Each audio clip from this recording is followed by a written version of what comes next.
El 15 de octubre de 1888, la ciudad de Fort Smith, Arkansas, fue testigo de algo que perseguiría a sus residentes durante generaciones.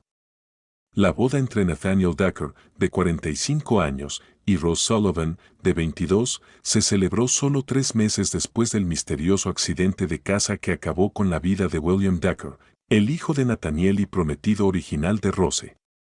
Lo que parecía ser un padre afligido que ofrecía protección a la novia de su hijo fallecido era, en realidad, la culminación de la historia de amor más calculada y siniestra de la historia del condado de Sebastián. La apasionada conspiración de la pareja incluyó 3 intentos fallidos de asesinato, envenenamiento sistemático y, finalmente, una ejecución a sangre fría disfrazada de accidente de caza. Los registros locales, cuidadosamente ocultos en el sótano del juzgado del condado de Sebastián durante más de un siglo, revelan un rastro de pruebas que las autoridades ignoraron deliberadamente y testigos que desaparecieron misteriosamente o murieron en circunstancias sospechosas cada vez que hablaban con demasiada libertad sobre lo que habían visto. Antes de continuar con la historia de Nathaniel Decker y la mujer que le ayudó a asesinar a su propia carne y sangre, asegúrate de suscribirte a nuestro canal y dinos en los comentarios desde qué estado nos estás escuchando. Porque esta historia de deseo prohibido y traición familiar te hará cuestionar todo lo que creías saber sobre lo que la gente es capaz de hacer por amor. La verdad sobre lo que realmente ocurrió en aquellos campamentos madereros de Arkansas había quedado enterrada junto con William Decker, pero las pruebas siempre estuvieron ahí para aquellos lo suficientemente valientes como para buscarlas. En 1888, el condado de Sebastián era una de las regiones más prósperas de Arkansas, gracias a la riqueza que generaba su vasta industria maderera y al bullicioso comercio fluvial a lo largo del río Arkansas. Fort Smith, la capital del condado, había pasado de ser un puesto militar fronterizo a convertirse en un próspero centro comercial donde los magnates de la madera, los ganaderos y los comerciantes fluviales competían por el dominio de la economía en rápida expansión tras la Guerra Civil. Nathaniel Decker había llegado al condado de Sebastián 15 años antes, un joven ambicioso de Tennessee con capital suficiente para comprar un aserradero en quiebra y la visión de transformarlo en la mayor explotación maderera entre Little Rock y el territorio indio. En 1888, la Decker Lumber Company empleaba a más de 200 hombres y controlaba miles de acres de bosques de primera calidad en las estribaciones de Ozark. El sonido de las sierras de vapor de Nathaniel resonaba en el valle del río Arkansas desde el amanecer hasta el anochecer, y su madera abastecía a proyectos de construcción tan lejanos como Kansas City y Nueva Orleans. A los 45 años, Nathaniel era una figura imponente en la sociedad de Fort Smith. Con una estatura de 1,80 metros, cabello gris acero y penetrantes ojos azules, inspiraba respeto gracias a una combinación de perspicacia empresarial y un encanto cuidadosamente cultivado. Su difunta esposa Margaret había fallecido de tuberculosis 3 años antes, dejándole a cargo de su único hijo, William, que entonces tenía 23 años y ya mostraba signos de la débil constitución que había afectado a los hombres de la familia Decker durante generaciones. William Decker representaba todo lo que su padre amaba y despreciaba de su propio linaje. El joven poseía la inteligencia de su padre y la naturaleza amable de su madre, pero carecía del impulso despiadado que había construido la fortuna familiar. Donde Nathaniel veía una oportunidad, William veía una obligación. Donde su padre exigía resultados, William prefería el compromiso. A los 26 años, William se encargaba de la contabilidad y las relaciones con los clientes de la empresa maderera, tareas que lo mantenían alejado de la peligrosa maquinaria y el exigente trabajo físico que su padre creía que forjaba el carácter. Los campamentos madereros se extendían por las colinas densamente boscosas al este de Fort Smith. Conectados al aserradero principal por una red de vías férreas de vía estrecha que transportaban enormes troncos hasta el río Arkansas. Estos campamentos albergaban a un grupo heterogéneo de leñadores, muchos de ellos inmigrantes irlandeses y alemanes que habían huido de las ciudades industriales del norte en busca de trabajo en la frontera en expansión de Estados Unidos. Vivían en rudimentarias barracas, Trabajaban 6 días a la semana en condiciones que se cobraban varias vidas cada año y pasaban los sábados por la noche bebiendo y jugando en las tabernas del famoso barrio ribereño de Fort Smith. En este mundo masculino de serrín, sudor y muerte repentina llegó Ross Sullivan una fresca mañana de septiembre de 1888, bajando del barco de vapor Memphis Belle con nada más que una desgastada bolsa de viaje y una carta de presentación de William Dacre. Rose había nacido en el condado de Cork, Irlanda, pero su familia había emigrado a Boston cuando ella tenía 7 años. Su padre, Patrick Sullivan, trabajaba como estibador hasta que la tuberculosis se lo llevó cuando Rose tenía 15 años. Su madre, Bridget, se dedicó a lavar y coser para mantener a Rose y a sus 2 hermanos menores, pero la familia luchaba constantemente contra la pobreza y los prejuicios anti-irlandeses que imperaban en las prácticas laborales de Boston. Cuando un casamentero se acercó a Bridget Sullivan en el verano de 1888 con la noticia de que un próspero hombre de negocios de Arkansas buscaba una esposa irlandesa adecuada para su hijo, la familia lo consideró una providencia divina. William Dacre había expresado sus requisitos a través de una serie de redes parroquiales católicas, una joven de buen carácter, fe devota y habilidades prácticas que estuviera dispuesta a viajar al oeste para casarse con un exitoso heredero maderero. Rose poseía todas estas cualidades, pero también tenía algo que no se había solicitado, una inteligencia feroz y un espíritu ambicioso que chocaba con las limitadas oportunidades disponibles para las mujeres inmigrantes irlandesas en la América de la década de 1880. A los 22 años, ya había trabajado como costurera, dependiente y tutora para familias protestantes adineradas que le pagaban menos de lo que pagaban a sus mozos de cuadra. La perspectiva de casarse con el heredero de una empresa maderera no solo representaba un escape de la pobreza, sino también la entrada en una clase social que siempre se había negado a las personas de su origen. Su viaje a Arkansas duró 3 semanas, viajando en tren hasta Nueva York y luego en barco por el Mississippi hasta el río Arkansas. William le había enviado dinero para un alojamiento de primera clase, junto con cartas detalladas en las que describía a su familia, su negocio y sus esperanzas para su futuro juntos. Su correspondencia revelaba a un joven amable y reflexivo que escribía poesía, coleccionaba libros y soñaba con ampliar el negocio familiar a la fabricación de muebles. Pero cuando Rose llegó a Fort Smith y conoció a su futuro marido en la estación de Riverside, sintió la primera punzada de decepción que acabaría conduciendo a la tragedia. William Dacre era exactamente como se había descrito en sus cartas, amable, culto, con una situación económica desahogada y totalmente anodino. La recibió con nerviosa cortesía, la ayudó a subir al mejor carruaje de su familia y pasó el trayecto hasta su casa disculpándose por el polvo, el calor y el aspecto desaliñado de los leñadores con los que se cruzaban por el camino. La mansión Dacre se encontraba en Garrison Avenue, la calle residencial más prestigiosa de Fort Smith, una casa victoriana de 3 pisos con porches envolventes, adornos ornamentados y jardines cuidados que mostraban la prosperidad de la familia.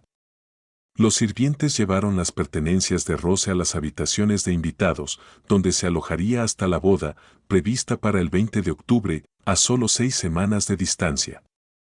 Fue durante la cena de esa primera noche cuando Rose conoció a Nathaniel Dacre y su futuro cuidadosamente planeado comenzó a desmoronarse. El comedor de la familia Dacre era el epítome del refinado lujo que la riqueza maderera podía comprar en el Arkansas de 1888. Las lámparas de cristal proyectaban una luz cálida sobre los muebles de caoba importados de Nueva Orleans, mientras que las pinturas al óleo de escenas pastorales decoraban las paredes cubiertas con un rico papel pintado de color burdeos. La mesa podía acomodar cómodamente a 12 comensales. Sin embargo, en esa noche concreta de septiembre, solo se habían dispuesto 3 cubiertos sobre el impecable mantel de lino blanco.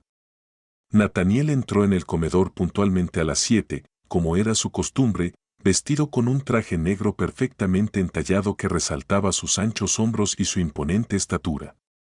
Rose, que había estado conversando educadamente con William sobre su colección de libros, sintió que se le cortaba la respiración al ver a Nathaniel moverse con el paso seguro de un hombre acostumbrado a que se obedeciera cada una de sus palabras. Padre, ¿puedo presentarte a la señorita Rose Sullivan? Dijo William, levantándose de la silla con la energía nerviosa que parecía caracterizar todos sus movimientos. Rose, este es mi padre, Nathaniel Dagger. Nathaniel tomó la mano que Rose le tendía entre las suyas, sosteniéndola un momento más de lo que exigía la cortesía, mientras sus ojos azules estudiaban su rostro con una intensidad que le aceleró el pulso. Señorita Sullivan, dijo, con una voz que transmitía una profunda resonancia de autoridad. Las cartas de William no hacían justicia a su belleza. Bienvenida a nuestra casa. El cumplido era inapropiado. Un padre no debería comentar tan directamente el aspecto de la prometida de su hijo, pero a Rose le atrajo su audacia. Después de años de tratar con hombres que la trataban como a una sirvienta o como a una persona necesitada, la apreciación directa de Nathaniel le pareció un reconocimiento de su valor como mujer y no solo de su utilidad como esposa. Durante la cena, Rose se sorprendió a sí misma mirando de reojo a Nathaniel mientras William hablaba de sus planes para su viaje de luna de miel a Nueva Orleans. El padre dominaba la conversación sin esfuerzo, compartiendo historias de sus negocios, sus opiniones sobre la política de Arkansas y sus experiencias construyendo un imperio desde la nada. Cuando hablaba de los retos de gestionar 200 empleados y miles de acres de bosques, Rose percibía la confianza de un hombre que había moldeado el mundo a su antojo. William, por el contrario, parecía encogerse en presencia de su padre. Ofreció opiniones tentativas que inmediatamente matizó con frases como, por supuesto, podría estar equivocado, o, quizás mi padre lo vea de otra manera. Cuando Nathaniel le preguntó por las cifras de producción del aserradero principal, William titubeó en su explicación, claramente nervioso por hacer cualquier declaración que pudiera contradecir las expectativas de su padre. Debe comprender, señorita Sullivan, dijo Nathaniel mientras servían el postre, que William tiene muchas cualidades, pero los negocios requieren una cierta crueldad que no le es natural. Es demasiado amable para su propio bien. El comentario fue pronunciado con aparente afecto, pero Rose detectó la dureza que se escondía tras las palabras de Nathaniel. Se trataba de un hombre que reconocía la debilidad, incluso en su propio hijo, y no dudaba en ponerla de manifiesto. Después de la cena, William se ofreció a mostrarle a Rose la biblioteca familiar, pero Nathaniel lo interrumpió. Quizás a la señorita Sullivan le gustaría ver las operaciones madereras. Mañana por la mañana voy al campamento 3 para inspeccionar nuestra nueva máquina de vapor. Una mujer que planea casarse con alguien del negocio maderero debe comprender de dónde proviene nuestra prosperidad. William abrió la boca para objetar. Evidentemente, había planeado una mañana tranquila para mostrarle a Rose su colección de poesía, pero la sugerencia de su padre tenía el peso de una orden. Por supuesto, dijo William débilmente. Si a Rose le parece interesante. Rose aceptó inmediatamente, aunque no habría sabido explicar por qué. Había algo en la invitación de Nathaniel que le parecía peligroso, y el peligro había estado ausente de su vida cuidadosamente circunscrita durante demasiado tiempo. La mañana siguiente amaneció fresca y despejada, con los primeros indicios del otoño tiñendo de color los robles y arces que salpicaban las colinas al este de Fort Smith. Rose se había vestido con su atuendo más práctico, un vestido de lana azul oscuro con un ligero miriñaque que le permitiría montar a caballo sin dificultad. Cuando llegó a los establos detrás de la mansión Decker, encontró a Nathaniel esperándola con 2 caballos, una yegua dócil para ella y un potente semental para él. William no estaba por ninguna parte. Mi hijo envía sus disculpas, explicó Nathaniel mientras ayudaba a Rose a montar su caballo. Recibió un mensaje urgente de nuestro agente maderero en Van Buren, que requería atención inmediata. Me temo que los negocios no esperan a nadie. Rose aceptó esta explicación, aunque algo en el tono de Nathaniel le sugirió que la ausencia de William podría no haber sido del todo casual. Mientras cabalgaban a través de la niebla matutina hacia los campamentos madereros, se encontró estudiando el perfil de su compañero, fijándose en la fuerte línea de su mandíbula y en la forma en que la luz de la mañana reflejaba los reflejos plateados de su cabello oscuro. El trayecto hasta el campamento 3 duró casi 2 horas, siguiendo caminos forestales llenos de baches que serpenteaban a través de un bosque cada vez más denso. Nathaniel resultó ser un compañero agradable, que compartió historias sobre los primeros días de su negocio maderero y señaló los hitos que marcaron la expansión de sus propiedades a lo largo de los años. Habló con auténtica pasión sobre el trabajo en sí, la satisfacción de talar un magnífico roble que había permanecido en pie durante siglos, el reto de transportar enormes troncos por las traicioneras laderas de las montañas, el orgullo de transformar la madera en bruto en madera aserrada con la que se construirían casas y negocios en la creciente frontera americana. El campamento 3 ocupaba un claro en una ladera con vistas al valle del río Arkansas. Era un conjunto de edificios de madera tosca rodeados de enormes pilas de troncos recién cortados.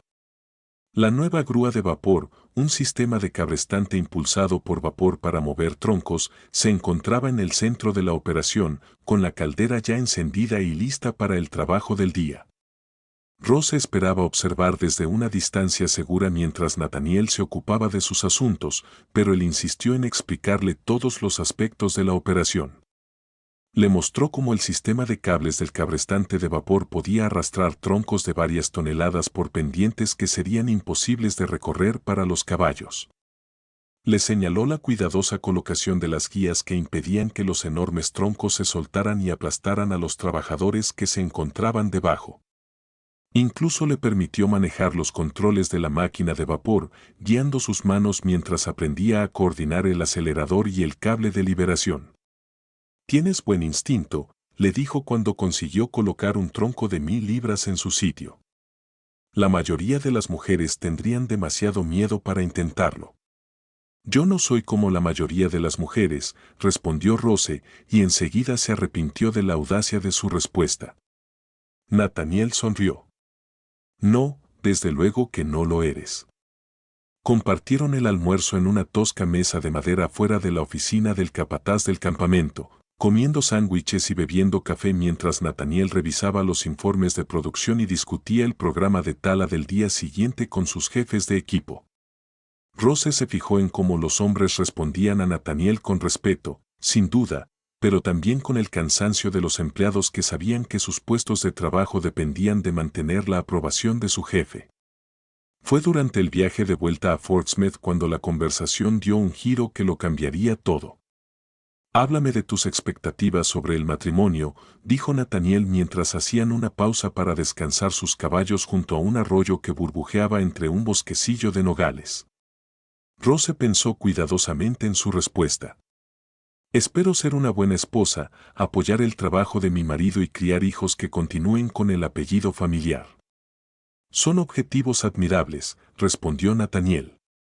«Pero no me dicen qué esperas obtener del matrimonio más allá de la seguridad y la respetabilidad».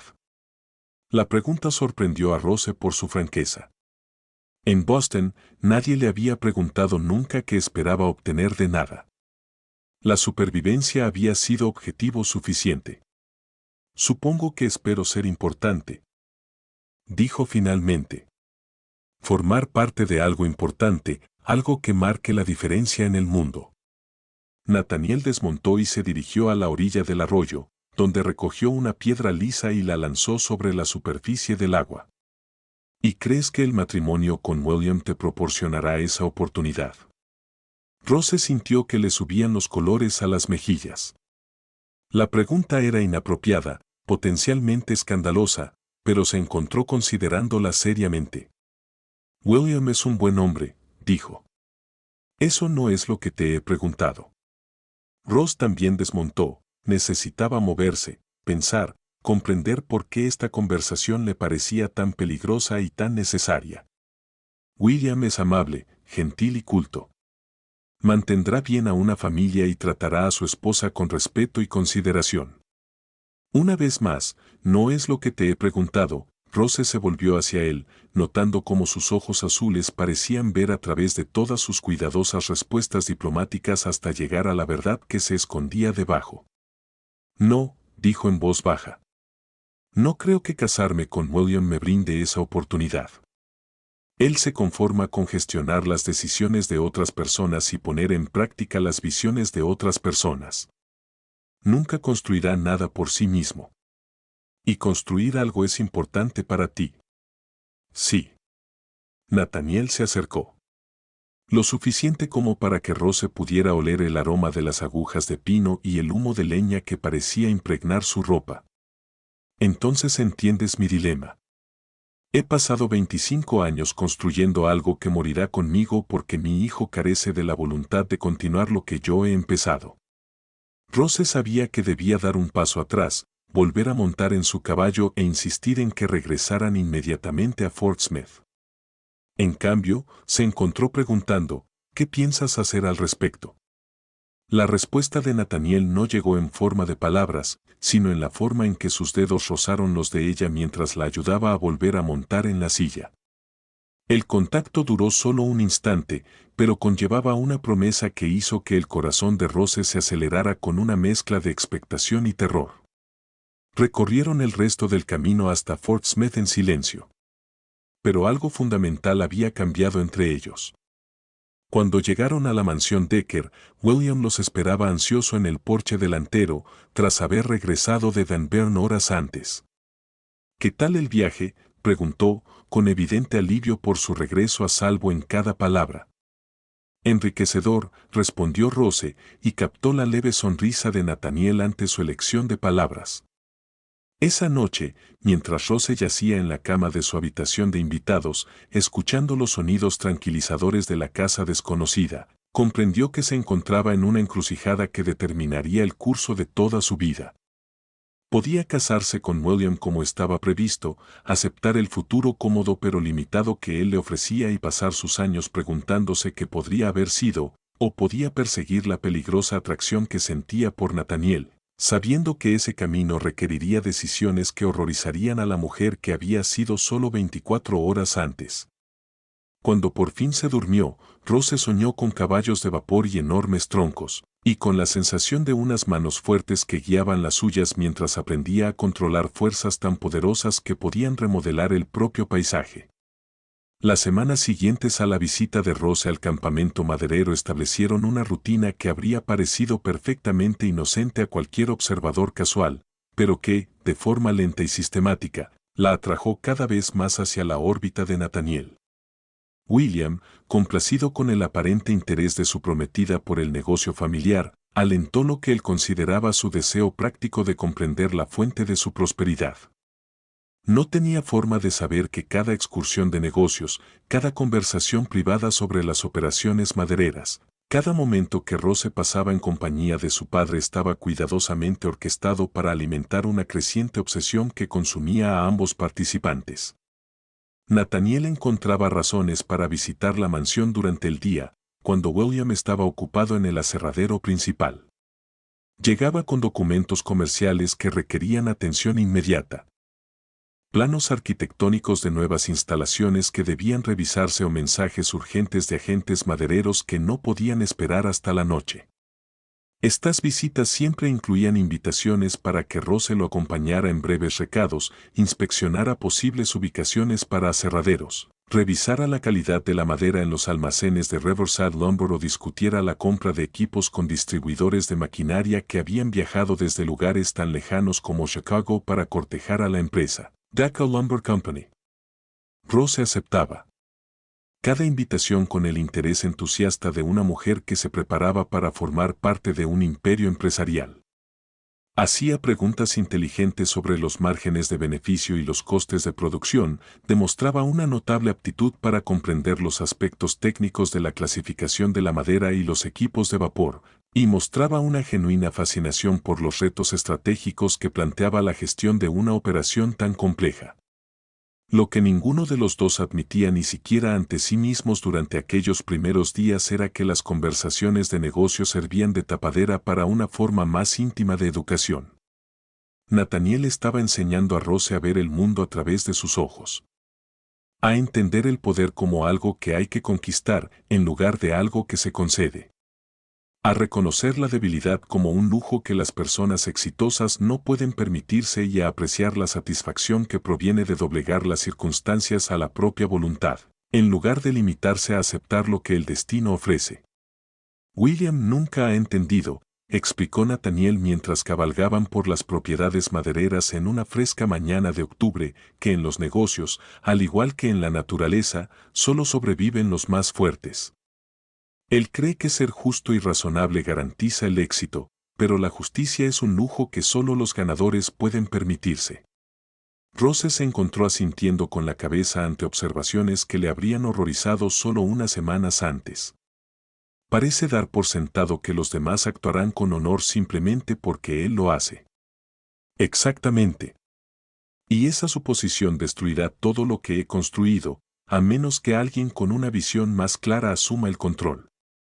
Las implicaciones de tales declaraciones flotaban en el aire entre ellos, sin llegar a ser pronunciadas en voz alta, pero claramente entendidas. Nathaniel no solo estaba compartiendo su filosofía empresarial.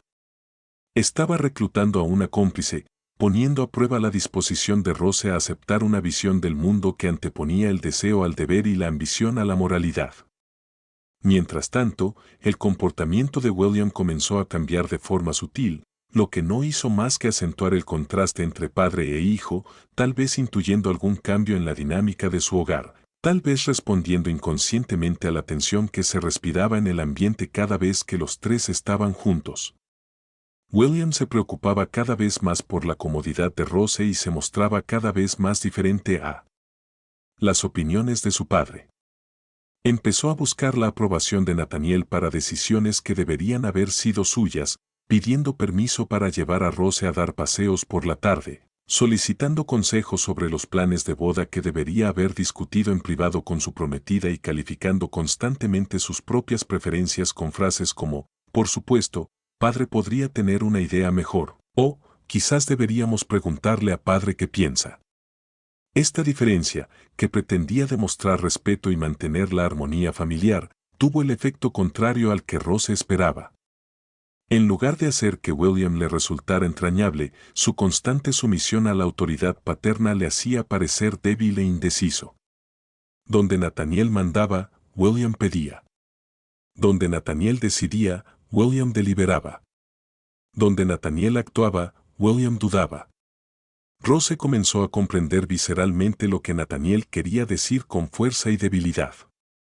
Pudo ver cómo la naturaleza amable de William, tan atractiva en sus cartas, se traducía en persona en una incapacidad para reclamar su propio espacio en el mundo, incluso en asuntos que le concernían directamente a él. Como su propia boda. Parecía incapaz de afirmar preferencias que pudieran entrar en conflicto con las opiniones de los demás. El punto de inflexión se produjo el 8 de octubre, solo 12 días antes de la ceremonia de la boda. William había planeado un picnic privado para él y Rose en Ozark Landing, un lugar pintoresco a orillas del río Arkansas, donde los barcos de ruedas de paletas paraban para cargar madera del aserradero Deca. Había pedido al cocinero que preparara un almuerzo especial. Había encargado al jardinero que recogiera flores otoñales para un ramo e incluso había compuesto un poema que pensaba leer mientras contemplaban la puesta de sol sobre el agua. Pero cuando llegó la tarde, Nathaniel anunció que un asunto urgente requería la atención inmediata de William en el aserradero principal. Una avería en la maquinaria amenazaba con detener la producción durante varios días, a menos que las reparaciones pudieran completarse antes del turno de la mañana siguiente. Como responsable de los programas de mantenimiento de los equipos, la presencia de William era esencial. Quizás podrías posponer tu picnic hasta mañana, sugirió Nathaniel con aparente simpatía por la decepción de su hijo. William parecía consternado. Era evidente que llevaba días preparando este gesto romántico, planificando cada detalle con el meticuloso cuidado que ponía en todos sus proyectos. ¿No podían esperar las reparaciones hasta mañana por la mañana? El supervisor del aserradero suele encargarse de los problemas con los equipos. El supervisor del aserradero está enfermo con fiebre, respondió Nathaniel. Y el distribuidor de maquinaria de Chicago que puede suministrar las piezas de repuesto se marcha mañana por la tarde. Si no completamos las reparaciones esta noche, perderemos una semana de producción. Rose observó este intercambio con una comprensión cada vez mayor de la dinámica de poder en juego. Nathaniel no se había limitado a pedir ayuda a William. Había estructurado la situación de tal manera que negarse parecería irresponsable y egoísta. William podía elegir entre sus deseos personales y sus obligaciones comerciales, pero solo una opción cumpliría con la definición de comportamiento maduro de su padre. Por supuesto, William dijo después de un momento de vacilación, los negocios deben ser lo primero. Rose lo entenderá. Pero lo que Rose entendió fue que William siempre elegiría el camino que evitara el conflicto, incluso cuando eso significara sacrificar su propia felicidad y decepcionar a la mujer que decía amar. Lo siento muchísimo, Rose. William continuó, con angustia genuina. Mañana haremos nuestro picnic. Te lo prometo. La puesta de sol será igual de bonita. Nathaniel, sin embargo, tenía una sugerencia diferente. Quizás a Rose le gustaría ver el funcionamiento del molino mientras trabajas en las reparaciones. Ha mostrado mucho interés en aprender sobre el negocio, y esta sería una excelente oportunidad para observar nuestros procedimientos nocturnos. William se animó con esta propuesta. La oferta de su padre de entretener a Rose mientras él trabajaba parecía la solución perfecta. Demostraba la amabilidad de Nathaniel y, al mismo tiempo, garantizaba que Rose no pasara la noche sola y decepcionada. ¿Te importaría mucho, Rose?, preguntó William.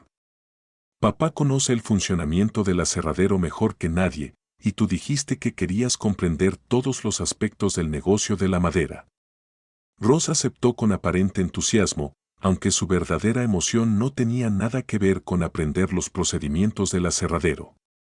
Empezaba a reconocer las manipulaciones de Nathaniel por lo que eran, no circunstancias accidentales, sino oportunidades cuidadosamente orquestadas. La avería de la maquinaria podía haber sido real, pero la sugerencia de Nathaniel de que Rose lo acompañara al aserradero mientras William trabajaba estaba claramente premeditada. Al acercarse la noche y marcharse William al aserradero principal con sus herramientas y manuales de reparación, Rose se encontró sola con Nathaniel por primera vez desde su viaje al campamento maderero. La casa parecía diferente sin la presencia de William, de alguna manera más grande y cargada de posibilidades que antes solo existían en miradas furtivas y conversaciones cuidadosamente ambiguas. «¿Vamos al aserradero?», preguntó Nathaniel mientras estaban juntos en el vestíbulo. Rose lo miró directamente a los ojos, consciente de que su respuesta determinaría si continuarían con su elaborada farsa de comportamiento correcto o reconocerían la atracción que se había ido gestando entre ellos durante semanas. «Prefiero no hacerlo», dijo ella en voz baja. Nathaniel sonrió, y en esa sonrisa, Rose vio tanto una promesa como una advertencia. Habían cruzado una línea de la que no habría vuelta atrás. La visita al molino que nunca se produjo marcó el comienzo de lo que tanto Rose como Nathaniel recordarían más tarde como el mes más embriagador y peligroso de sus vidas. En lugar de visitar las instalaciones del aserradero, pasaron aquella tarde de octubre paseando por los jardines oscuros detrás de la mansión Deca, hablando con la intensidad de quienes descubren verdades fundamentales sobre sí mismos y sobre el otro. «He estado casado», dijo Nathaniel mientras se detenían junto a la fuente en el centro del jardín. «Entiendo la diferencia entre el afecto y la pasión. William te ofrece uno, yo podría ofrecerte el otro». Rose sintió que su pulso se aceleraba ante su franqueza. «William es tu hijo». «Sí, lo es. Y eso hace que lo que siento sea imposible e inevitable». Estaban tan cerca bajo la luz de la luna que Rose podía ver las canas entre el cabello oscuro de Nathaniel, podía observar cómo se le tensaba la mandíbula mientras luchaba con unas emociones que claramente le sorprendían por su intensidad. Ahí estaba un hombre que había construido un imperio gracias a una planificación cuidadosa y a decisiones calculadas. Sin embargo, estaba confesando deseos que desafiaban toda lógica y decoro.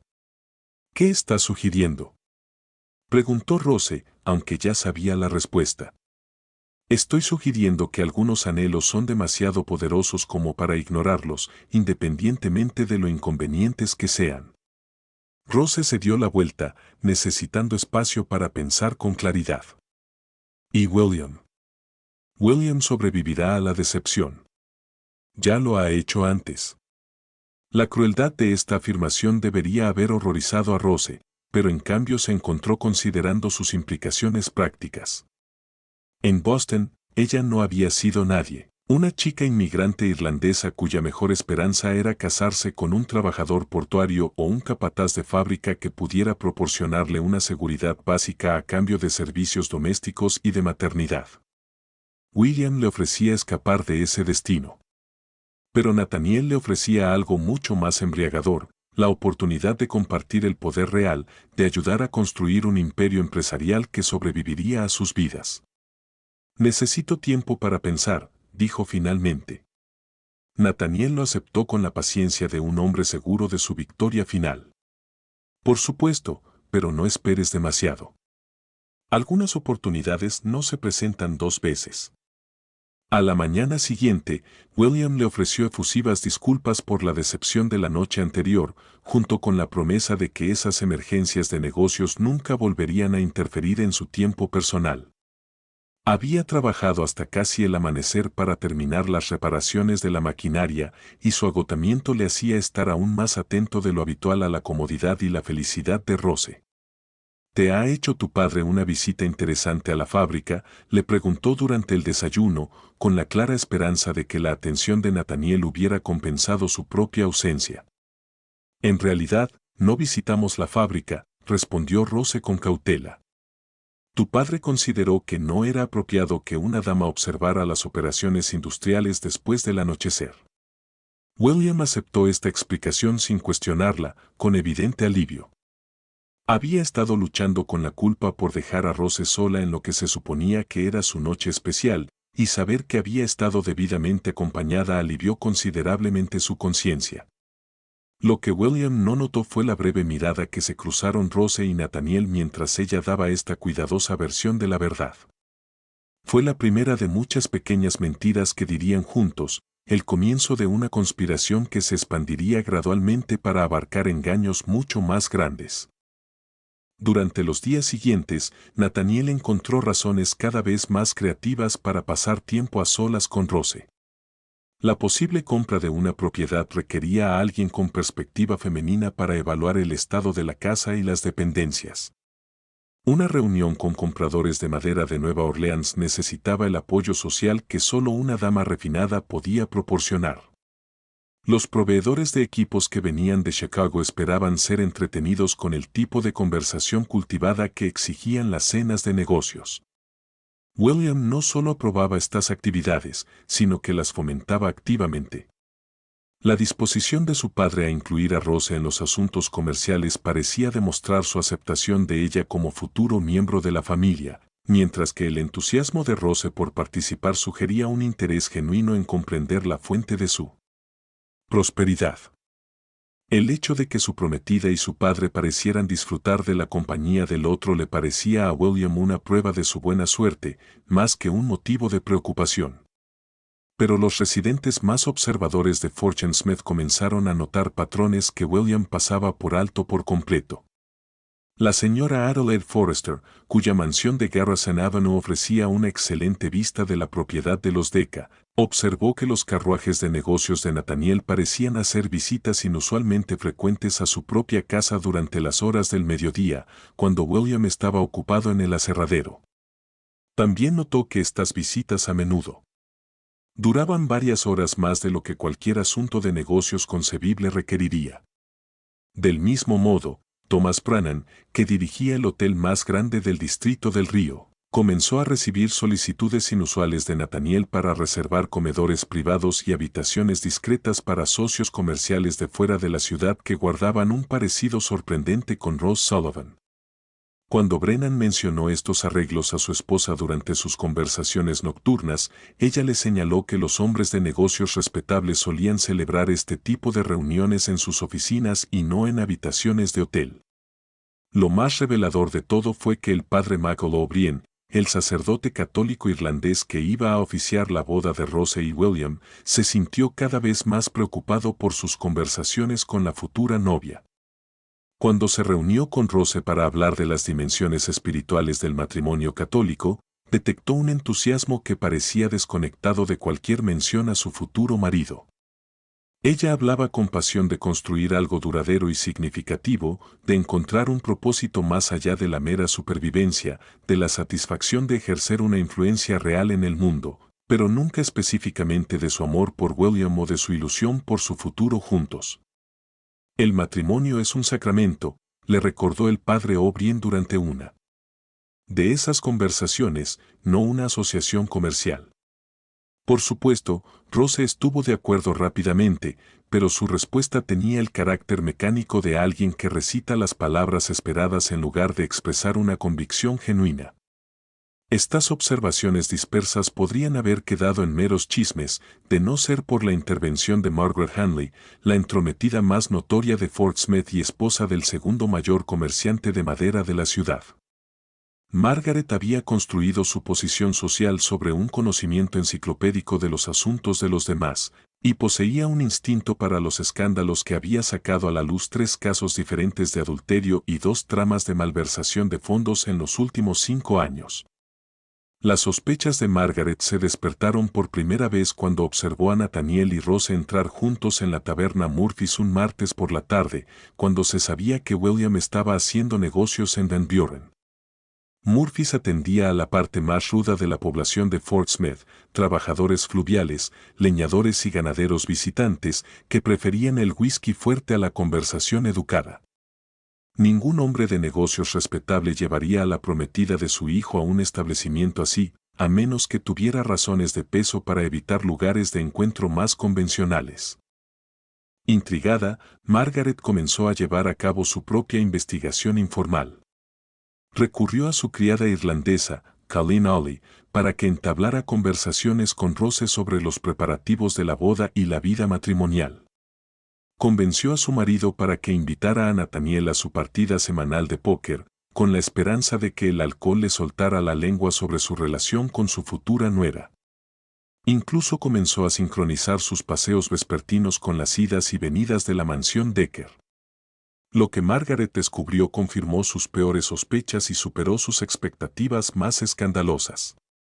A través de una cuidadosa observación y preguntas estratégicas, se enteró de que Nathaniel y Rose se habían estado reuniendo en privado durante semanas, que sus conversaciones iban mucho más allá de las discusiones de negocios apropiadas y que ambos parecían estar luchando con emociones que no tenían nada que ver con las relaciones familiares adecuadas. Más inquietante aún, Margaret comenzó a notar cambios en el comportamiento de William que sugerían que podría estar sufriendo algún tipo de enfermedad. Parecía cada vez más cansado durante las reuniones sociales, se quejaba con frecuencia de dolores de cabeza y problemas estomacales, y parecía haber perdido la modesta confianza en sí mismo que había mostrado anteriormente en los asuntos de negocios. Cuando Margaret le comentó estas observaciones a su marido, él confirmó que el rendimiento de William en el trabajo se había vuelto errático y poco fiable. Nathaniel le ha estado cubriendo. Harold Henley informó después de su noche de póker con el magnate maderero. Afirma que el chico ha estado trabajando demasiado y necesita descansar antes de la boda. Pero los supervisores de la fábrica cuentan una historia diferente. Dicen que William apenas puede pasar un día completo sin necesidad de acostarse. El instinto de Margaret, agudizado por años de exponer los secretos de otras personas, le decía que el deterioro de la salud de William estaba relacionado de alguna manera con la relación inapropiada de su padre con su prometida. Aún no podía demostrar ninguna mala conducta, pero podía sentir la presencia de secretos que estaban carcomiendo el funcionamiento normal del hogar de los Decker. Su oportunidad para tomar medidas decisivas llegó el 17 de octubre, solo 3 días antes de la ceremonia de boda prevista. El 17 de octubre de 1888 amaneció gris y frío, con una llovizna persistente que convirtió las calles sin asfaltar de Fort Smith en ríos de barro y mantuvo a los ciudadanos respetables en sus casas con las chimeneas encendidas. Era un tiempo que invitaba a la confidencialidad y servía de tapadera para actividades que podrían parecer sospechosas bajo un cielo más despejado. William tenía previsto viajar a Little Rock esa mañana para ultimar los acuerdos con un nuevo comprador de madera, pero se quejaba de unos dolores de estómago tan fuertes que apenas podía mantenerse en pie.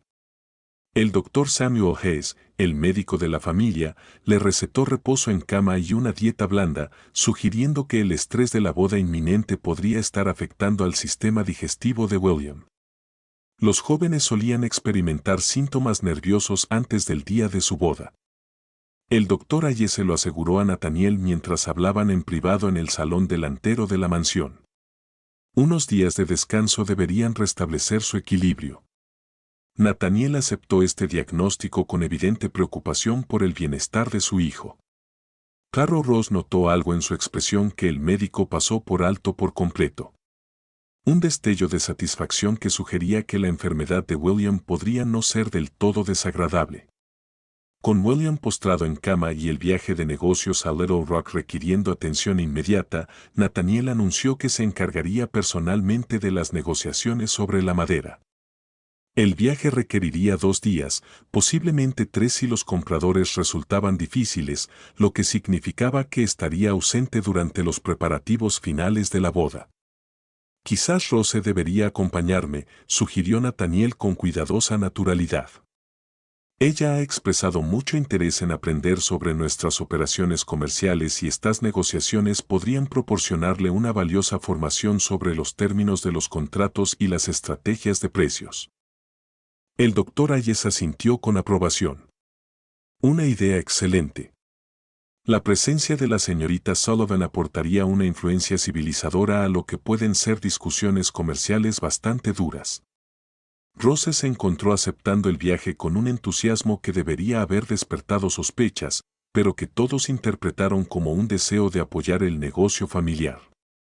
En realidad, reconoció la propuesta por lo que era, una oportunidad para que ella y Nathaniel pasaran más tiempo juntos, lejos de las restricciones y observaciones de la sociedad de Fort Smith. Pero Margaret Hanley, que observaba desde su ventana cómo el carruaje de Decca partía hacia la estación de tren, entendió exactamente lo que estaba presenciando. Se trataba de un padre y la prometida de su hijo viajando sin acompañantes a otra ciudad pocos días antes de una boda que ya había generado rumores sobre relaciones inapropiadas y comportamientos sospechosos. La respuesta de Margaret fue rápida y decisiva. Envió a su sirviente de mayor confianza a la oficina de telégrafos con mensajes urgentes para 3 de sus corresponsales más fiables en Little Rock.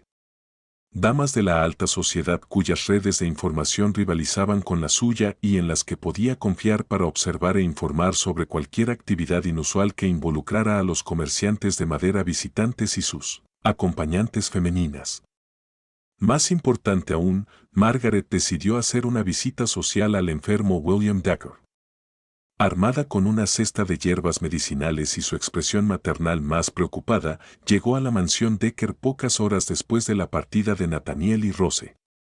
William, agradecido por cualquier distracción de su malestar físico, recibió la visita de Margaret con patético entusiasmo. Tenía un aspecto terrible, pálido, delgado y temblando ligeramente, incluso bajo las pesadas mantas.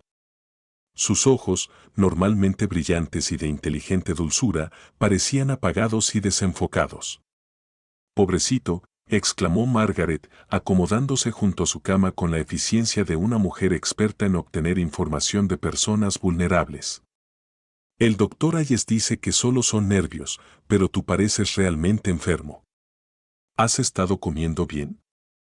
William admitió que llevaba varias semanas sin apetito, que la comida le sabía rara y que incluso sus platos favoritos le provocaban náuseas. Atribuyó estos síntomas a la ansiedad por la boda y a la presión de las crecientes responsabilidades laborales, pero el ojo experto de Margaret detectó signos que sugerían algo mucho más siniestro.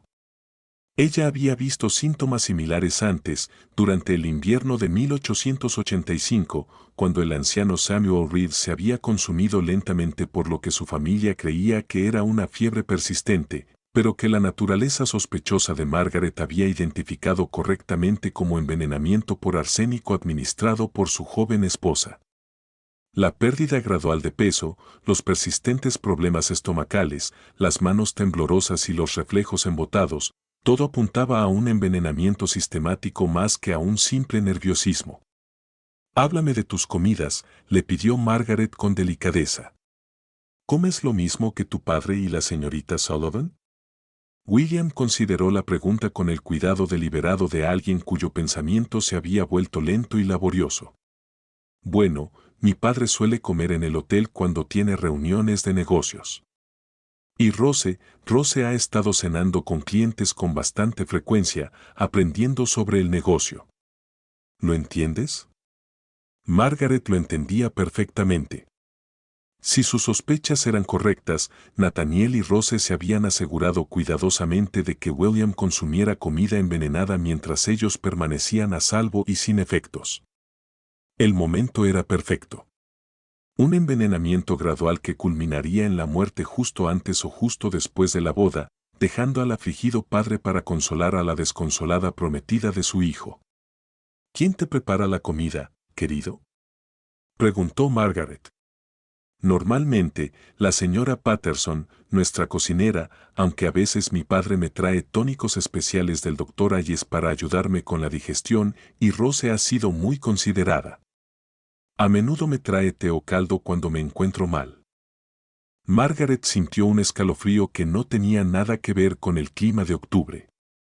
Ahí estaba la prueba de la oportunidad y el método, entregada con la confianza inocente de una víctima que no tenía ni idea de que su propia familia lo estaba matando lentamente. Pero Margaret tenía demasiada experiencia en el arte del escándalo como para revelar sus sospechas prematuramente. En cambio, dedicó el resto de su visita a recabar más información sobre las rutinas del hogar, el momento en que aparecían los síntomas de William y la naturaleza exacta de su relación con su padre y su prometida. Lo que descubrió confirmó sus peores temores. La enfermedad de William había comenzado poco después de la llegada de Rose a Fort Smith. Los síntomas habían empeorado progresivamente durante las semanas en que Nathaniel y Rose pasaban cada vez más tiempo juntos. Lo más condenatorio de todo era que el estado de William parecía mejorar ligeramente cada vez que su padre viajaba por negocios, para volver a empeorar cuando Nathaniel regresaba. Cuando Margaret abandonó la mansión Decca, poseía suficientes pruebas circunstanciales para destruir 3 vidas con una sola conversación bien planteada. Pero también entendía que las acusaciones de asesinato requerían algo más que sospechas. Sobre todo cuando involucraban al empresario más poderoso de Fort Smith y a la prometida irlandesa de su hijo. Mientras tanto, en Little Rock, Nathaniel y Rose estaban descubriendo que la distancia física de su complicada situación solo intensificaba su conexión emocional. El viaje en tren les había proporcionado horas de conversación privada. El alojamiento en el hotel había eliminado la necesidad de una cuidadosa supervisión, y las reuniones de negocios habían demostrado su compatibilidad intelectual de una manera que las interacciones puramente sociales nunca podrían. Trabajamos bien juntos, observó Nathaniel mientras revisaban los términos del contrato en su suite del hotel después de un exitoso día de negociaciones. Tú entiendes las implicaciones financieras de estos acuerdos mejor que William. Rose, envalentonada por el vino y la embriagadora sensación de ser valorada por su inteligencia y no solo por su potencial como esposa y madre, se encontró hablando con más libertad que nunca. William no quiere entenderlo realmente, dijo. Cumple con sus obligaciones, pero no siente pasión por el trabajo en sí. Prefiere leer poesía que construir un imperio. ¿Y tú? ¿Qué preferirías hacer? Rose lo miró directamente a los ojos, consciente de que su respuesta determinaría si continuarían con su elaborada farsa o reconocerían los deseos que se habían ido gestando entre ellos durante semanas. Prefiero construir un imperio, dijo en voz baja. La respuesta de Nathaniel no llegó en forma de palabras, sino de acciones que los unirían en una conspiración y una pasión. Cuando la besó, Rose sintió que todas las barreras cuidadosamente construidas entre el deber y el deseo se desmoronaban. Cuando ella respondió con la misma intensidad, ambos comprendieron que habían cruzado una línea de la que no había vuelta atrás. Lo que siguió fue una noche de intimidad física que reveló la verdadera profundidad de su conexión emocional. Pero también fue una noche de planes, de conversaciones susurradas sobre un futuro que solo podría alcanzarse eliminando los obstáculos inconvenientes. La enfermedad de William no mejora, dijo Nathaniel mientras yacían juntos en la oscuridad antes del amanecer. Al doctor Hayes le preocupa que pueda ser algo más grave que un simple agotamiento nervioso. Rose entendió inmediatamente lo que estaba insinuando. ¿Qué tan grave? Potencialmente mortal si continúa progresando. Hablaron con eufemismos e insinuaciones, sin expresar nunca sus intenciones directamente, pero ambos entendieron perfectamente lo que se estaba discutiendo. La muerte de William resolvería sus problemas por completo, liberando a Rose de un matrimonio no deseado, mientras que le proporcionaría a Nathaniel tanto a la mujer que deseaba como una explicación plausible para su posterior unión. Estas cosas pasan, murmuró Rose. Los jóvenes con constituciones débiles a veces sucumben a enfermedades que las personas más fuertes sobreviven. Exactamente. Y un padre afligido podría, naturalmente, ofrecer protección a la desconsolada prometida de su hijo. Pero su cuidadoso plan se enfrentó a una complicación inesperada cuando regresaron a Fort Smith a la noche siguiente. Margaret Henley los esperaba en la estación de tren. Su presencia claramente no era una coincidencia. Señor Decker, lo llamó cuando bajaron del tren de Little Rock. Espero que sus negocios hayan ido bien. El pobre William ha estado muy preocupado por su ausencia. El tono de Margaret era perfectamente educado, pero sus ojos transmitían un mensaje que hizo comprender tanto a Nathaniel como a Rose que su secreto ya no era del todo secreto. Aquí había una mujer que sospechaba algo, que había estado observando y esperando y sacando conclusiones que podían resultar extremadamente peligrosas. S.R. Henley, respondió Nathaniel con cuidadosa cortesía. Qué detalle por su parte interesarse por nuestro viaje. Espero que el estado de William no haya empeorado durante nuestra ausencia. O, todo lo contrario. Esta tarde parecía estar mucho mejor, casi como si el cambio en su rutina le hubiera sentado bien. La implicación era clara. Margaret no solo había observado la enfermedad de William, sino que había notado su relación con la presencia de su padre. Estaba enviando una advertencia de que entendía exactamente lo que estaba pasando y que estaría atenta a cualquier novedad. Mientras regresaban a casa por las oscuras calles de Fort Smith, Rose y Nathaniel comprendieron que su oportunidad se estaba agotando rápidamente. Las sospechas de Margaret Henley significaban que cualquier deterioro adicional en la salud de William sería examinado con una intensidad incómoda. Tenían que actuar con rapidez, con decisión y de una manera que desviara las sospechas en lugar de atraerlas. La solución, cuando se les ocurrió, era brillantemente simple y totalmente despiadada. La mañana del 19 de octubre de 1888 trajo un clima otoñal fresco, perfecto para lo que se convertiría en la última cacería de la vida de William Decker. Nathaniel anunció durante el desayuno que había organizado una expedición de caza de despedida para su hijo y varios amigos cercanos. Una despedida de soltero tradicional para celebrar el último día de William como soltero. William, que parecía haber mejorado algo desde el regreso de su padre de Little Rock, acogió esta propuesta con auténtico entusiasmo. Siempre le había gustado cazar, a pesar de su carácter generalmente apacible. Y la perspectiva de pasar tiempo al aire libre con sus amigos le atraía mucho más que la elaborada cena de solteros que su padre había planeado inicialmente. Excelente idea, dijo William, con mejor color que en semanas. Me vendrá bien un poco de aire fresco y ejercicio antes de la ceremonia de mañana. Rose expresó la decepción que le producía ser excluida de las festividades masculinas, pero en privado entendía que esta excursión de caza representaba la culminación de todo lo que ella y Nathaniel habían estado planeando. Habían discutido las líneas generales durante su estancia en Little Rock.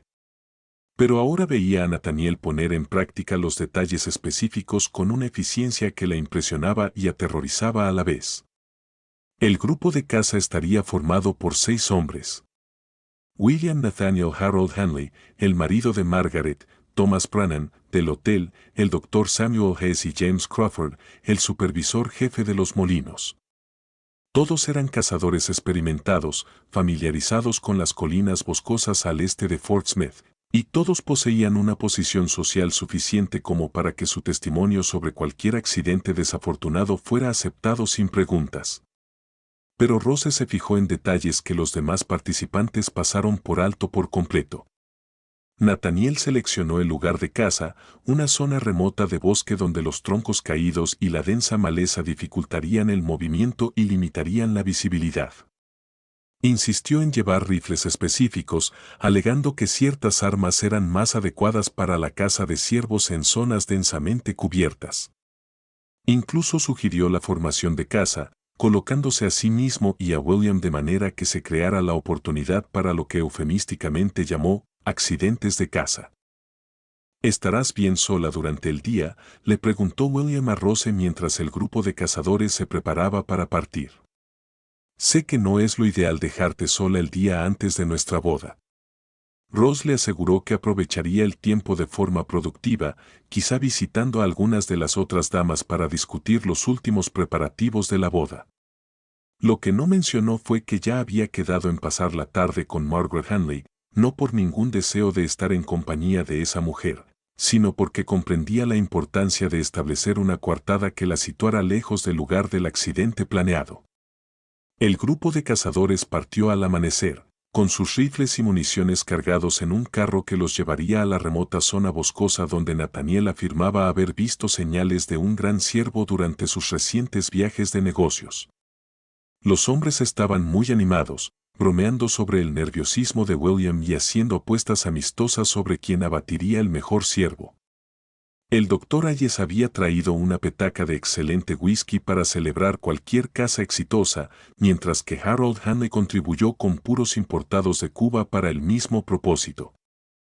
James Crawford, el cazador más experimentado del grupo, ofreció consejos sobre técnicas de rastreo y orientación del vino que maximizarían sus posibilidades de éxito. Solo Nathaniel se mantuvo centrado en consideraciones prácticas en lugar de sociales, observando en silencio las características del terreno, comprobando las líneas de visión y posicionando a los cazadores de manera que sirviera a sus propósitos en lugar de a los de ellos.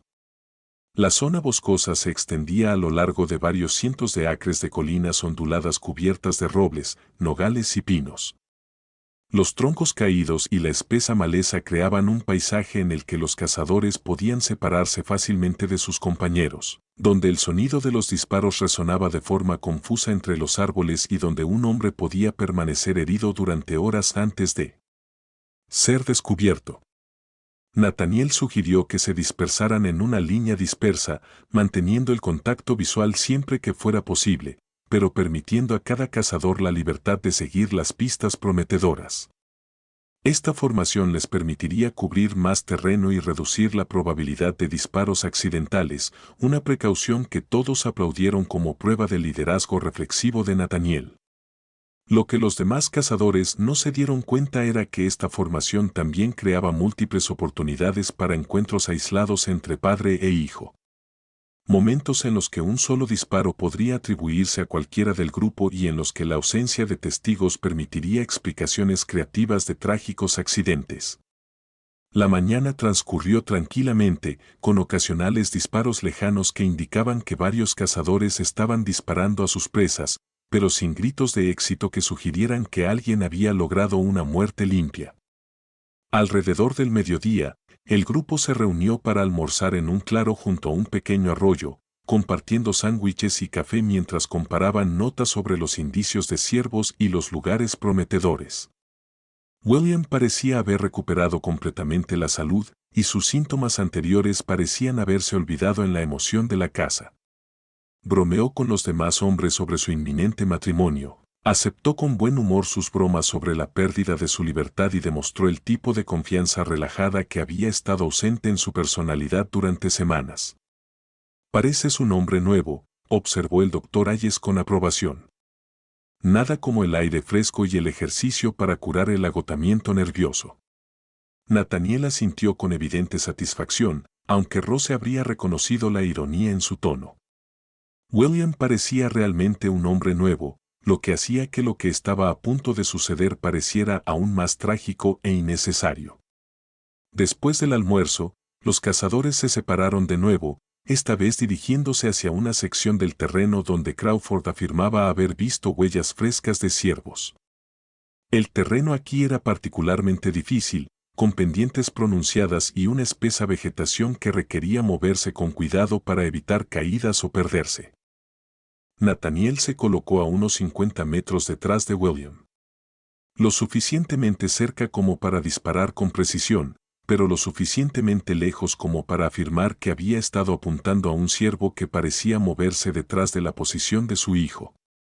Los demás cazadores se dispersaron por una amplia zona, centrados en sus propias pistas más que en las actividades de sus compañeros. Aproximadamente a las 2:30 de la tarde, un único disparo de rifle resonó en las colinas de Arkansas. Cuando los demás cazadores se reunieron en el lugar del disparo, encontraron a Nathaniel arrodillado junto al cuerpo inmóvil de William, con las manos cubiertas de sangre por sus intentos fallidos de detener la enorme herida en el pecho que, evidentemente, había resultado mortal al instante. Creí ver un ciervo moviéndose entre la maleza. Nathaniel jadeó, su angustia parecía genuina. Disparé antes de darme cuenta, antes de ver que William estaba directamente en la línea de fuego. Dios mío, ¿qué he hecho? Las pruebas físicas respaldaban perfectamente su versión. William había recibido un disparo por la espalda con un rifle pesado a corta distancia, el tipo de herida que podría producirse en un accidente de caza en una zona con mucha vegetación. Su posición sugería que se había alejado de la ubicación de su padre, posiblemente siguiendo las huellas de un ciervo que lo habían llevado a la trayectoria del disparo de Nathaniel. El doctor Hayes confirmó que la muerte había sido instantánea, que ninguna intervención médica podría haber salvado a William, incluso si la ayuda hubiera llegado de inmediato. Los otros cazadores, conmocionados por la tragedia, pero familiarizados con los accidentes de caza, aceptaron la explicación de Nathaniel sin cuestionarla. Este tipo de cosas sucedían, sobre todo cuando los cazadores perseguían a la presa en terrenos difíciles donde la visibilidad era limitada. James Crawford, cuya experiencia le convertía en el experto reconocido del grupo en seguridad en la caza, examinó cuidadosamente la escena y la calificó como un ejemplo clásico del tipo de accidente que se producía cuando los cazadores no mantenían la debida atención a la ubicación de sus compañeros.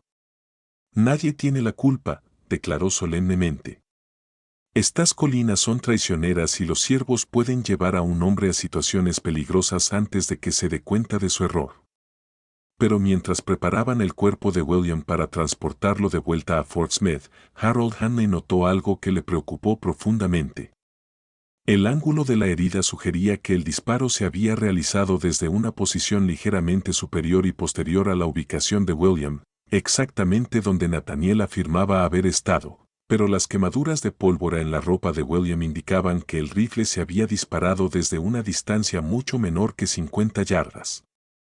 Harold no dijo nada en ese momento, ya que entendía que tales observaciones solo aumentarían el dolor y la culpa de Nathaniel. Pero mientras bajaban el cuerpo de William de las colinas, se preguntó si el accidente de caza había sido tan accidental como parecía. Mientras tanto, en Fort Smith, Ross Sullivan mantenía su coartada cuidadosamente planeada pasando la tarde en el salón de Margaret Hanley, discutiendo con aparente entusiasmo las flores de la boda y los menús de la recepción. Cuando la noticia del accidente de caza llegó a través de un mensajero sin aliento, la respuesta de Rose fue perfectamente calibrada. Conmoción, dolor y preocupación desesperada por el estado emocional de Nathaniel. Oh, pobre hombre, sollozó de forma convincente. Perder a su hijo de una forma tan horrible, y solo unas horas antes de la boda de William, ¿cómo podrá perdonarse a sí mismo? Margaret Henley, sin embargo, observaba la actuación de Rose con la mirada calculadora de una mujer que había pasado años estudiando la naturaleza humana. Aunque las palabras de Rose expresaban emociones adecuadas, sus ojos revelaban algo completamente diferente, una satisfacción que luchaba por ocultar tras unas lágrimas que parecían de algún modo forzadas. Al caer la tarde y regresar la partida de casa a Fort Smith con el cuerpo de William, Margaret comprendió que estaba presenciando la culminación del asesinato más cuidadosamente planeado en la historia del condado de Sebastián. Pero también comprendió que para demostrar tal crimen se necesitarían pruebas que ya no existían. Testigos que ya habían aceptado la versión oficial de los hechos y una comunidad que prefería creer en trágicos accidentes antes que enfrentarse al horror de un asesinato premeditado. El funeral de William Decker, celebrado el 21 de octubre de 1888, atrajo a la mayor multitud de la historia de Fort Smith. Cientos de dolientes llenaron la iglesia metodista y se desbordaron por las calles circundantes, unidos en el dolor por un joven cuya vida había sido truncada por lo que todos aceptaban como un terrible accidente de caza. Nathaniel, devastado por la culpa y la pérdida, apenas podía hablar durante el servicio. Su evidente angustia convenció incluso a los observadores escépticos de que, cualesquiera que fueran los errores que pudiera haber cometido en el bosque, habían sido el resultado de un trágico error de cálculo y no de una intención deliberada. Cuando se derrumbó durante la ceremonia junto a la tumba y tuvo que ser sostenido por sus amigos, las últimas dudas sobre su inocencia parecieron desvanecerse. Rose Sullivan, vestida de luto y manteniendo una digna compostura a pesar de su evidente dolor, recibió las condolencias tanto como prometida del fallecido como futura responsabilidad de su padre. Varias damas bien intencionadas le sugirieron que tal vez le convendría regresar a Boston, ya que permanecer en Fort Smith solo prolongaría su dolor, pero Rose indicó en voz baja su intención de quedarse y ayudar a Nathaniel en sus momentos más difíciles. No podía abandonarlo ahora, le dijo al padre O'Brien cuando él se ofreció a organizar su transporte de regreso a Massachusetts. William habría querido que yo cuidara de su padre. El sacerdote, preocupado por aspectos de la situación que no podía articular con claridad, aceptó esta explicación mientras tomaba nota mentalmente de observar más detenidamente la dinámica familiar en las próximas semanas. Margaret Henley, que observaba estas interacciones con un cinismo nacido de la experiencia, entendió exactamente lo que estaba presenciando. Rose Sullivan no tenía intención de abandonar Fort Smith porque Fort Smith representaba todo lo que siempre había deseado: riqueza, posición social y la relación con un hombre lo suficientemente poderoso como para remodelar las circunstancias según sus deseos. Pero Margaret también entendía que una acusación sin pruebas no lograría nada, salvo su propia destrucción social. Nathaniel Decca inspiraba demasiado respeto y ejercía demasiada influencia como para que alguien pudiera cuestionar su versión de los hechos sin pruebas contundentes. Y esas pruebas, si es que alguna vez existieron, ahora estaban enterradas junto con William en el cementerio de Fort Smith. Así que Margaret eligió una estrategia diferente. En lugar de enfrentarse directamente a los conspiradores, comenzó una paciente campaña de observación y documentación, registrando cada interacción entre Nathaniel y Rose, anotando el momento de su eventual compromiso y recopilando testimonios de sirvientes y empleados que pudieran haber observado un comportamiento sospechoso durante las semanas anteriores a la muerte de William. Su instinto resultó acertado. Para la Navidad de 1888, Nathaniel y Rose eran vistos juntos con frecuencia. Su dolor compartido aparentemente creó un vínculo que trascendió las preocupaciones normales de propiedad. Para la Pascua de 1889, los rumores de un compromiso circulaban por toda la sociedad de Fort Smith. Y en junio de 1889, exactamente 8 meses después de la muerte de William, Nathaniel Decker se casó con Rose Sullivan en una ceremonia tranquila que reconoció su pérdida mutua y celebró su esperanza de felicidad futura. El matrimonio pareció devolverle el ánimo a Nathaniel y proporcionar a Rose la posición social que siempre había anhelado. Trabajaron juntos de manera eficiente en la gestión de las operaciones madereras ampliadas, viajaron con frecuencia para discutir oportunidades de negocio en otras ciudades y se presentaron como una pareja unida por la tragedia, pero decidida a construir algo significativo a partir de su experiencia compartida de pérdida. Pero las cuidadosas observaciones de Margaret Henley revelaron detalles que otros pasaron por alto. Los recién casados no mostraban el afecto vacilante típico de las parejas unidas por las circunstancias. En cambio, interactuaban con la fácil intimidad de personas que habían sido amantes mucho antes de que su matrimonio fuera socialmente aceptable. Sus conversaciones revelaban referencias compartidas y bromas privadas que parecían anteriores a la muerte de Williams en semanas o meses. Más significativo aún, Rose parecía poseer un conocimiento detallado de las operaciones comerciales que solo podía haber adquirido a través de una prolongada instrucción privada. Participaba en las negociaciones de los contratos con la confianza de alguien que entendía todos los aspectos del comercio de la madera, hacía recomendaciones estratégicas que demostraban un sofisticado conocimiento de las condiciones del mercado y manejaba los cálculos financieros con una precisión matemática que sugería una considerable experiencia con los libros de la empresa. Cuando Margaret compartió estas observaciones con su marido, Harold confirmó que la perspicacia empresarial de Rose parecía realmente muy avanzada para alguien que supuestamente había aprendido sobre las operaciones madereras solo después de la muerte de su prometido.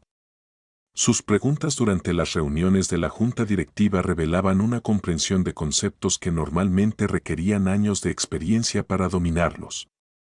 Era como si hubiera estado estudiando el negocio durante meses antes de la muerte de William. Harold observó con inquietud, casi como si ella se hubiera estado preparando para asumir su papel en la empresa. Margaret asintió con severidad.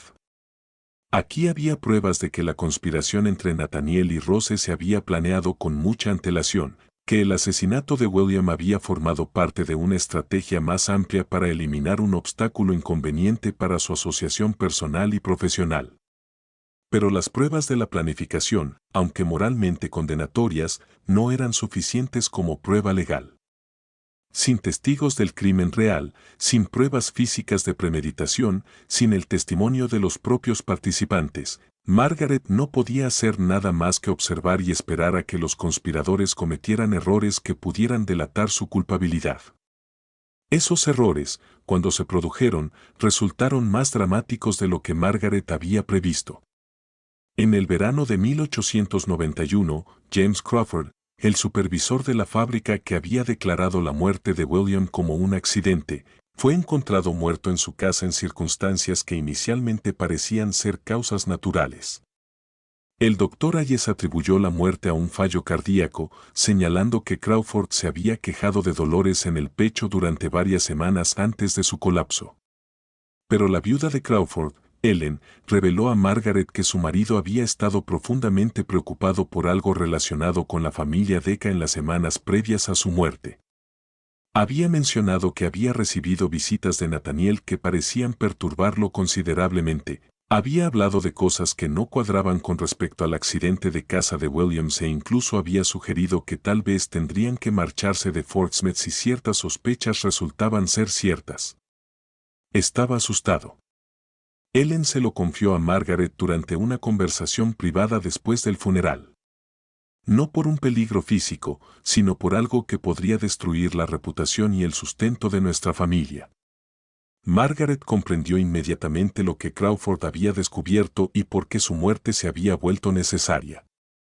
Como miembro más experimentado del grupo de caza, Crawford poseía los conocimientos técnicos necesarios para reconocer las inconsistencias en la versión oficial de la muerte de William. Si hubiera empezado a hacer preguntas o a exigir explicaciones, podría haber desentrañado toda la conspiración. 6 meses después, el Dr. Samuel G. sufrió lo que parecía ser un accidente de equitación mientras realizaba visitas a domicilio en las zonas rurales de las afueras de Fort Smith. Según se informó, su caballo, normalmente fiable y dócil, se asustó al ver una serpiente y lanzó al médico contra un árbol con suficiente fuerza como para romperle el cuello. Pero a Margaret le pareció sospechosamente conveniente que la muerte de Hayes se produjera tan poco tiempo después de la de Crawford. Como médico que había examinado el cuerpo de Williams y declarado la muerte accidental, Hayes poseía conocimientos médicos que podrían contradecir las conclusiones oficiales si alguna vez decidía reconsiderar sus conclusiones iniciales. Margaret comenzó a comprender que no estaba presenciando un solo asesinato, sino una eliminación sistemática de cualquiera que pudiera suponer una amenaza para el secreto de Nathaniel y Rose. Las dos muertes que siguieron a la de Williams se habían disimulado cuidadosamente como causas naturales y accidentes, pero seguían un patrón que difícilmente podía ser una coincidencia. Cuando Harold Hanley comenzó a expresar sus propias preocupaciones sobre el inusual número de muertes entre las personas relacionadas con la familia Decca, Margaret se dio cuenta de que su marido podría estar convirtiéndose en la próxima víctima de la conspiración que intentaba desenmascarar. Sus temores resultaron proféticos. En marzo de 1892, Harold sufrió lo que parecía ser un caso grave de intoxicación alimentaria después de asistir a una cena de negocios organizada por Nathaniel y Rose. Los síntomas inicialmente parecían leves, malestar estomacal y fatiga, que el sustituto del doctor Hayes atribuyó a las ostras en mal estado que se servían en el restaurante del hotel. Pero el estado de Harold se deterioró rápidamente en los días siguientes, a pesar del tratamiento médico que debería haber sido eficaz para una simple intoxicación alimentaria. Margaret, recordando los síntomas similares que había tenido William antes de su muerte, comprendió que estaba viendo morir a su marido por el mismo envenenamiento sistemático que había debilitado al hijo de Nathaniel. Esta vez, sin embargo, Margaret estaba preparada. Había pasado 4 años reuniendo pruebas, documentando muertes sospechosas y estableciendo relaciones con funcionarios policiales fuera del condado de Sebastián, que podrían estar dispuestos a investigar delitos que las autoridades locales preferían ignorar. Cuando Harold murió el 15 de marzo de 1892, Margaret Hanley estaba lista para revelar todo lo que sabía sobre la conspiración que se había cobrado al menos 4 vidas y amenazaba con cobrar muchas más.